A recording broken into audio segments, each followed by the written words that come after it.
अंदर जो बहुत महत्वपूर्ण चर्चा हो रही है वामपंथी उग्रवाद, इस पर मुझे बोलने का मौका दिया, आपको धन्यवाद।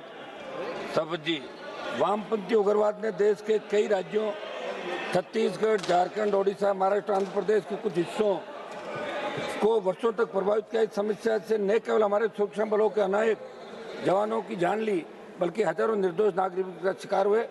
16,000 से ज़्यादा अटैक और 2,000 से ज़्यादा सुरक्षाकर्मी इसके अंदर शहीद हुए। मेरी मांग है कि पैरामिलिट्री के अंदर जितनी भी फोर्सेज हमारी लड़ रही है, अगर वो शहीद होते हैं तो उनको शहीद का दर्जा मिलिट्री की भांति मिलना चाहिए। ये मेरी मांग इन लोगों के लिए रहेगी विशेष रूप से।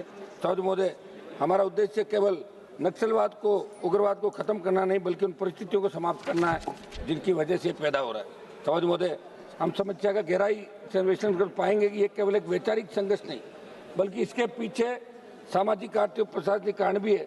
जिन क्षेत्रों में वर्षों तक बुनियादी सुविधाएं, सड़क, शिक्षा, स्वास्थ्य, पेयजल का अभाव रहा, जहाँ शासन प्रशासन की पहुंच सीमित रही, जहाँ आदिवासी समुदायों को उनके अधिकारों से वंचित रखा गया, वहीं इस प्रकार की विचारधाराओं को पनपने का अवसर मिला। यह भी एक कटु सत्य है कि कुछ बाहरी तत्व और संगठित नेटवर्क इन कमजोरियों का फायदा उठाकर युवाओं को गुमराह करते हैं और उन्हें नक्सलवाद और उग्रवाद के अंदर धकेलते हैं।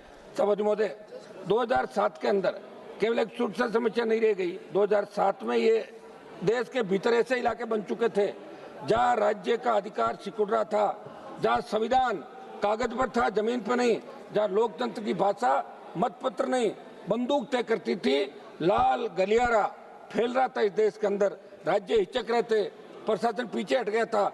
तब कौन आगे आया? तब आगे आई सीआरपीएफ, आगे बीएसएफ, आईटीबीपी और एसएसबी आ गई। यही वो बल थे जिन्हें हमने देश ने सबसे कठिन लड़ाई के अंदर बलों को झोंका। फिर 2010 में साल बना जी देश की आंतरिक सुरक्षा का सबसे काला वर्ष कहा जाना चाहिए। इस वर्ष नक्सल हिंसा अपने चरम पर थी।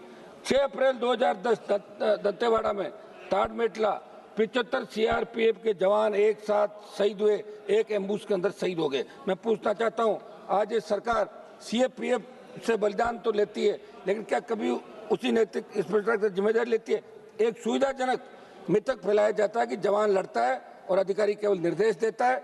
मैं इस सदन के अंदर मैं आपको कहना चाहूंगा सभापति महोदय, नक्सलवाद की समाप्ति पर चर्चा हो रही, सरकार अपने उपलब्धि की तरफ पेश करी, लेकिन देश के अंदर एक प्रश्न रखना चाहता हूं, नक्सलवाद समाप्त हुआ है नहीं, ये बात की बात है। पहले आप ये बताइए नक्सलवाद पैदा क्यों हो रहा है? ये देश का नौजवान जानना चाहता है। नक्सलवाद तो आप खत्म कर दोगे, ये सही है, और पहले की सरकार ने प्रयास किया, ऐसा नहीं प्रयास हुआ ही नहीं।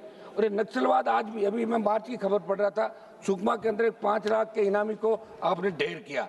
आज भी कोई सरेंडर करके कह रहा था, इसने कहा आपके बंदूक छोड़कर राजनीति के माध्यम से कई नक्सल नेताओं ने मुख्य धारा में आने का ऐलान किया। मैं आज ही पढ़ रहा था, एक मिनट मैडम, माओवादी कमांडर देव जी का इंटरव्यू पढ़ रहा था, उनको लग गया कि बंदूक से सत्ता हासिल नहीं की जा सकती, वो कह रहे हैं। एक मिनट मैडम सुनिए, थोड़ा समय दें मैडम। नहीं, औरों का आज इस सदन में मैडम, नक्सल पर जीत किसी मंत्रालय की मेज पर नहीं लिखी गई, ये जीत लिखी गई है जंगल की मिट्टी में, जीत लिखी गई है सीआरपीएफ, बीएसएफ, आईटीबीपी और एसएसबी के जवानों अधिकारियों के खून से।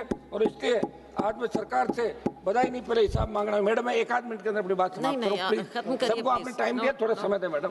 आज मिथक तोड़ना चाहते सीआरपीएफ के कैडर अधिकारियों ने नेतृत्व फाइल पर नहीं, आग की रेखा पर सिद्ध किया है। अब इस सदन को बर्बरता की याद देना चाहता हूँ, सुनकर केवल गुस्सा नहीं घृणा पैदा होती है।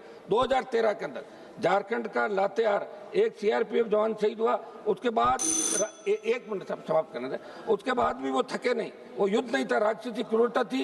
एक शहीद सुरक्षाकर्मी के शरीर के भीतर विस्फोटक सामग्री आईडी भर दी गई। मैं सरकार से पूछना चाहता हूं, ये क्या चाहिए आपको? जब एक जवान की देह तक को मौत का जाल बना दिया गया, तो उससे बड़ा बलिदान आप किसे ढूंढे? मेरा आग्रह है कि पैरामिलिट्री के जो जितने भी हमारे जवान लड़ रहे हैं, मैं मैडम एक मिनट में समाप्त कर रहा हूँ। मैं राजस्थान चाहता हूँ, राजस्थान, हरियाणा, पंजाब, यूपी के जवान बॉर्डर पे रखवाली करते हैं, मिलिट्री के अंदर, पैरामिलिट्री के अंदर। आपने अग्निवीर के अंदर देश को झोंक दिया, पैरामिलिट्री को झोंकने जा रहे हो। मुझे लग रहा है नक्सलवाद तो खत्म हो जाएगा, कोई नया बेरोजगार से तंग आके नौजवान नया वाद खड़ा नहीं करते। इस बात का भी आपको ध्यान रखना चाहिए। बहुत बहुत धन्यवाद। चंद्रशेखर।